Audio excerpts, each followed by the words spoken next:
ये देखिए, ये वैसे तो हमारे एक ज्ञानी महापुरुष ने पर्चा लिख के भेजा है ये। अपनी आंखों खोलो, काल के दूध पवन ठग। हाँ, काल के दूध पवन ठग, अपनी आंख खोलो। ये कानपुर से कोई रामचंद्र जी हैं, ये उनकी मैं ऊपर दिखा दूं, देखो, ए देखो, ए देखो, ये हरा हरा खरबूजे के जैसा कलर वही लगाता है ये। अब इसने लिखा तो है हम सत्सेवकों को नीचे गिराने के लिए, लेकिन उसको ये नहीं पता कि तूने अनजाने में कितना बड़ा प्रमाण परमात्मा के होने के विषय में हमारे को याद दिला दिया। उसने भेजा तो इसलिए है कि गुरुजी प्रकट नहीं हुए, गुरुजी मां के गर्भ से आए हैं, लेकिन वो मंदबुद्धि आदमी समझ नहीं पाया कि इसमें परमात्मा ने लिखा क्या है। परमात्मा कहते हैं सब सुमरे अपने अनुमाना तो गति लखी न जाए, कहे कबीर कृपया कर जिस पर वो जो का त्यों समझाए। तो किसी भगत भाई ने मुझे भेजा कि भगत जी, हमेशा वो ऐसे भोगता रहता है, लेकिन आज परमात्मा ने उसके माध्यम से कोई अच्छी चीज भिजवा दी है। तो मैंने कहा बढ़िया भाई, थोड़े बहुत पुण्य उसके भी बन जाए। तो दास ने पढ़ा बनना था, दास नहीं पढ़ता, उसकी बकवादें। तो धरती पे अवतार पुस्तक के पेज नंबर 119 पे उस भाई ने तो गुरुजी को मानो साबित करने के लिए भेजा ये कि पवन ठग तो गुरुजी को कहता कि प्रकट हुए हैं, और देखो गुरुजी लिख रहे हैं कि मैं तो मां के गर्भ से आया हूं।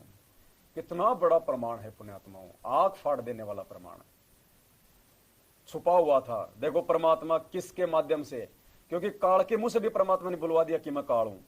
तो इन काल के एजेंटों के माध्यम से परमात्मा हमारे तक सच्चाई भिजवा रहे हैं कि तुम अगर मेरे बच्चों का मनोबल डाउन करोगे तो तुम्हारे द्वारा डाउन किए गैर से मैं सीधा 5वां गैर लगवा दूंगा। तो धरती पे अवतार पुस्तक पेज नंबर 119 गहरा प्रमाण सतगुरु रामपाल जी भगवान के परमात्मा होने के विषय में कि परमात्मा कैसी कैसी लीला करके आता है, काल को धोखा देने के लिए और जीवों से ज्ञान से अपनी पहचान करवाने के लिए। क्या लिखा परमेश्वर ने? शंका तथा समाधान।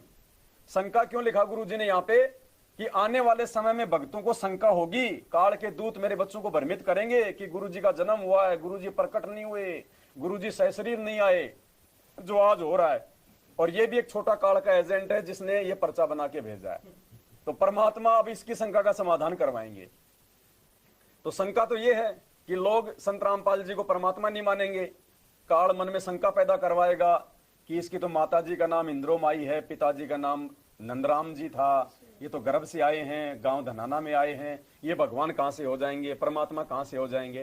तो गुरुदेव ने इस पुस्तक में लिख दिया था आज से कई वर्ष पहले, बरवाला कांड के पहले ही अंतर्यामी भगवान ने, कि परमात्मा कैसी कैसी लीला करके आ जाता है धोखा देने के लिए काल को।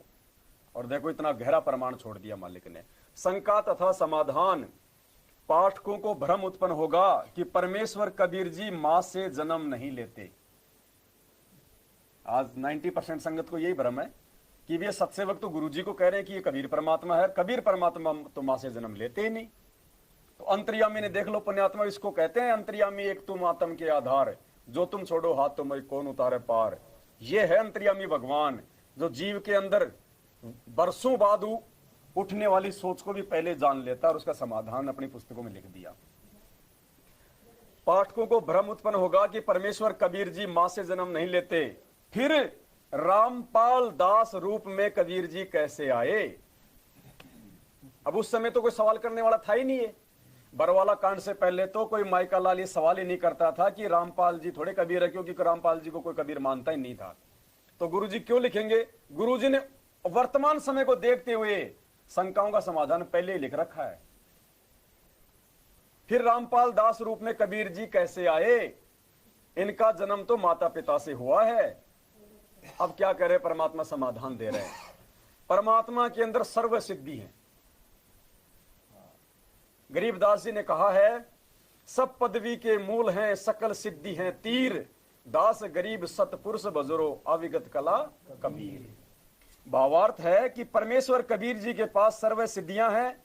एक सिद्धि तन हंस नियारा। एक सिद्धि क्या है परमात्मा के पास में? 24 सिद्धियों में से तन हंस नियारा। तन यानी शरीर, हंस यानी जीवात्मा, और नियारा यानी अलग, न्यारा। परमात्मा किसी भी जीवात्मा को शरीर से अलग कर सकता है। परमात्मा स्वयं भी अलग हो सकता है, कुछ भी कर सकता है मालिक। एक सिद्धि तन हंस नियारा।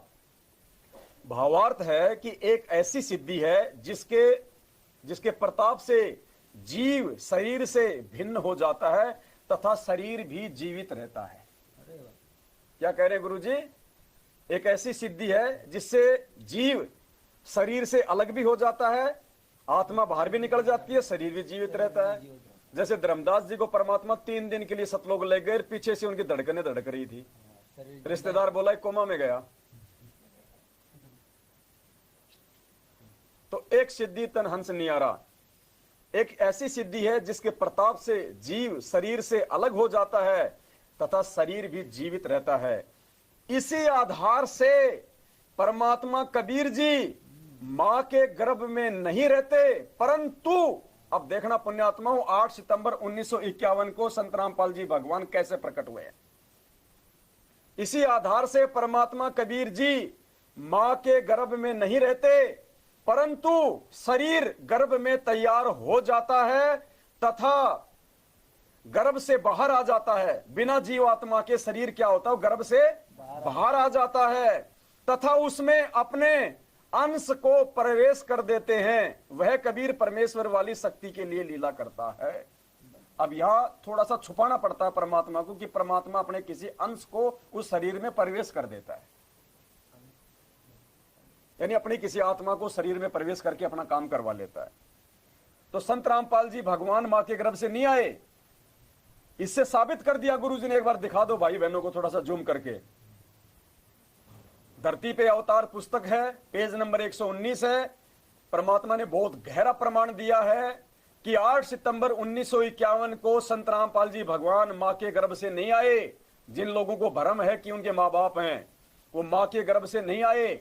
उन्होंने मां के गर्भ में वो शरीर तैयार कर दिया बिना जीवात्मा के, और अपनी सिद्धि शक्ति से परमेश्वर ने जीवात्मा को मां के गर्भ से बाहर निकाला, और उसके बाद परमेश्वर सतगुरु रामपाल जी भगवान के रूप में स्वयं उस शरीर से अपना सारा काम कर रहे हैं। इस प्रकार से परमात्मा 8 सितंबर 1951 को धरती पे प्रकट हुए हैं।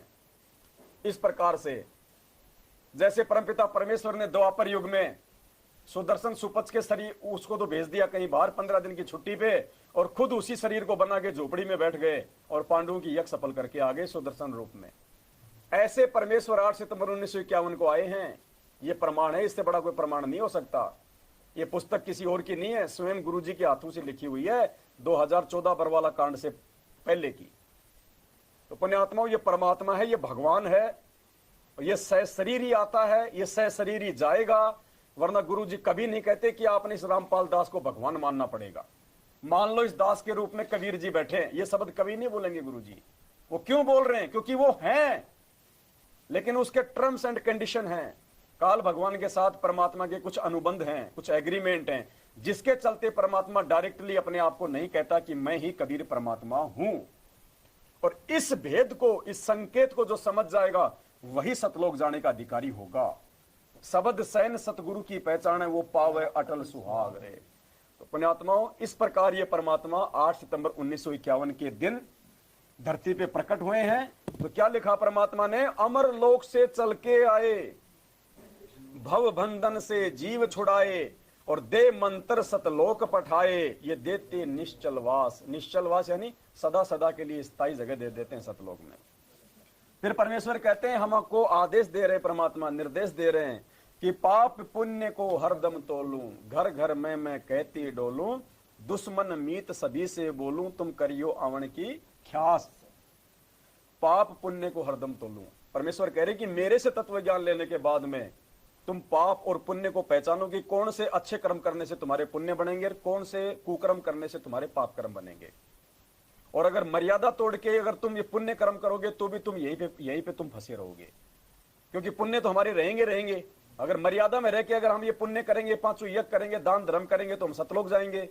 मर्यादा तोड़ के यदि हम ये पुण्य करेंगे तो पार तो होंगे नहीं, और पुण्य भगवान ने फिर हमारे को अगले जन्मों में देने पड़ेंगे। तो ये पुण्य जो मर्यादा तोड़ के किए जाते हैं, जैसे मैनेजमेंट वाले कर रहे हैं, तो हमने यही भोगने पड़ेंगे, गद्दे कुत्ते बन बन के, या इन देवी देवताओं के इन लोकों में राज करके हम यही हमारे को ये पुण्य भोगने पड़ेंगे। ये पुण्य भी हमारे को बांध के रखेंगे।